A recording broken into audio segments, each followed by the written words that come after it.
Hello, everyone. Welcome to The Old Man and the Read. My name is Jerry. Well, today I'm going to talk about the books I read in the month of April. I didn't get quite as much read this month as I usually do, or it didn't seem like it. I've been working out in the yard and getting a big vegetable garden going, so been spending a lot of time doing that. So anyway, with that, I'll show you what I've read. The first book is The Surface of Earth by Reynolds Price. And this is a story set in North Carolina and Virginia and spans from about 1903 to 1944. It begins with Eva Kendall. The story basically follows the Kendall and Mayfield families, but it begins with Eva Kendall. She runs away from home and marries Forrest Mayfield. She then gets pregnant, has a very difficult pregnancy and a very difficult birth of a son.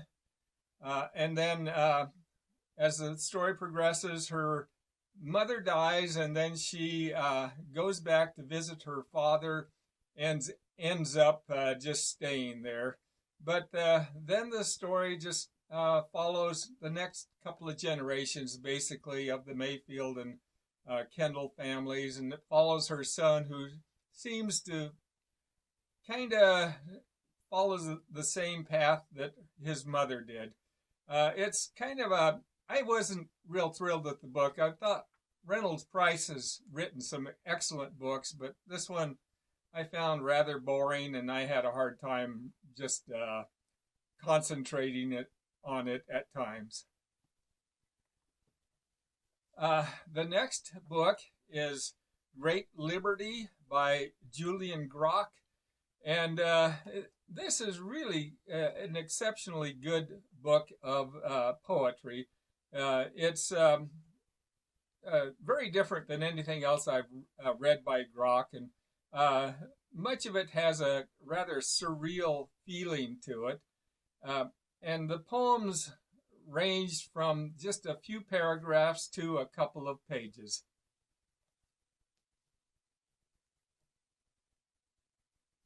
The next book I have is As a Man Grows Older by Italio Svevo. And this follows Emilio. He's a man nearing 40, and he's still living in his parents' home with his sister. He has never seemed to have a girlfriend, and his sister has never actually had a boyfriend. And Emilio only has one friend who his sister is secretly in love with, but he has no interest in her. He's kind of a Casanova type. But then Emilio falls in love with a woman, Angelina, and they have just a really strange relationship. She has many lovers on the side, but he's completely naive to that. The next book I read was Six Stories by Stefan Zweig. This is a short story collection, and a couple of the stories I'll mention. One is The Invisible Collection.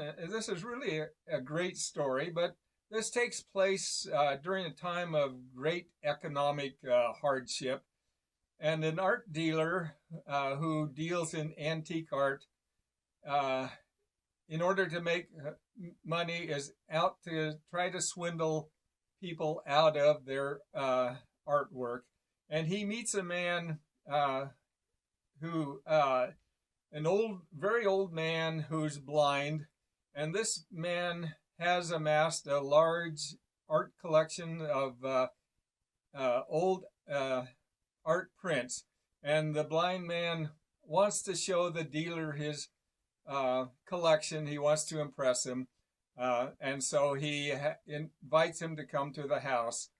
But because of the extreme poverty that was uh, at that time, his wife and daughter have been slowly selling the artwork and replacing it with blank papers because he's blind. He couldn't tell the difference.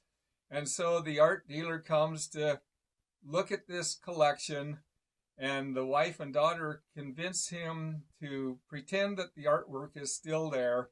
And so the man proudly shows off his art collection.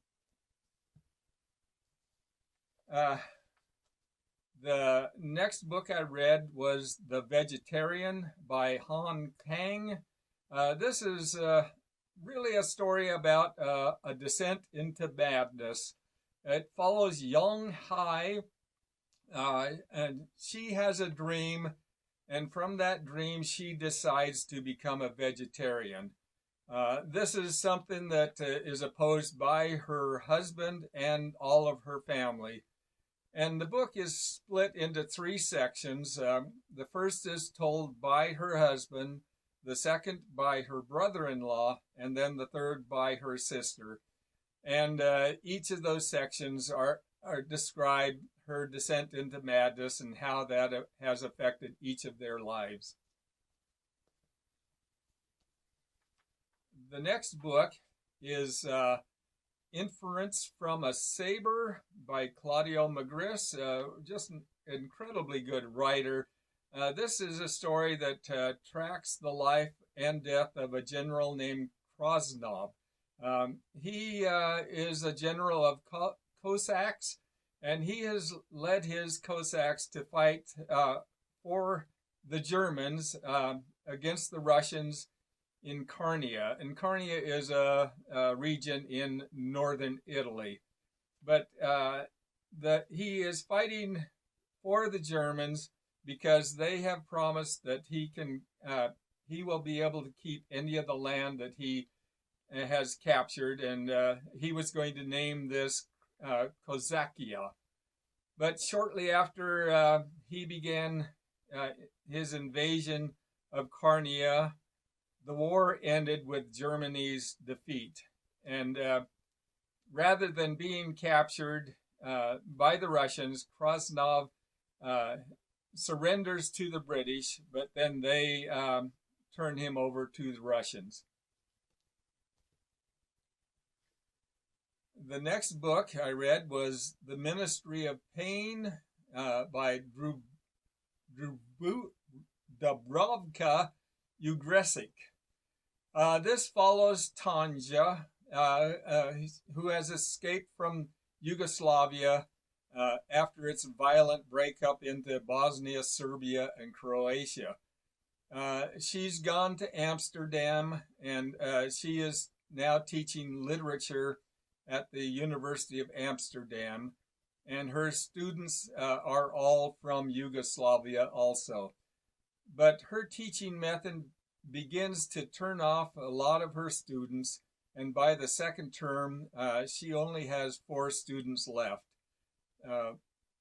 Much of the story is about her inability to fully adapt to her life in Amsterdam, but it's also about her feeling of disconnection to her former life.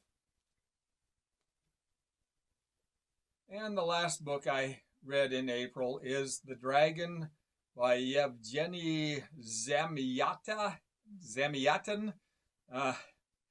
And this is a short story collection. A couple of them that I'm going to talk about is A Provincial Tale, and this is a story of a boy who has continually failed in school, and he finally runs away because just to escape from his father's wrath.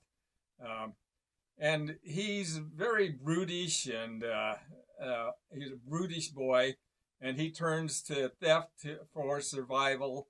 But then he is taken in by a woman who then spoils him and fattens him up.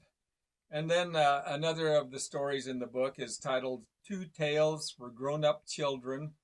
The first tale is about a man who wants to build the biggest church for the glory of God, but he needs money. So he robs and murders a merchant and the merchant's coachman, and he buries the bodies and then builds his church over the bodies of those two men. The church then attracts hordes of people and bishops, but then begins stinking of the rotten corpses. And then the second tale is about men who are digging for the sweetest water on earth, but they keep finding just ordinary water. So they continue digging until they finally dig through the entire earth. So anyway, those are the books I read in April. I want to thank you for watching, and hopefully I'll see you again. Thanks.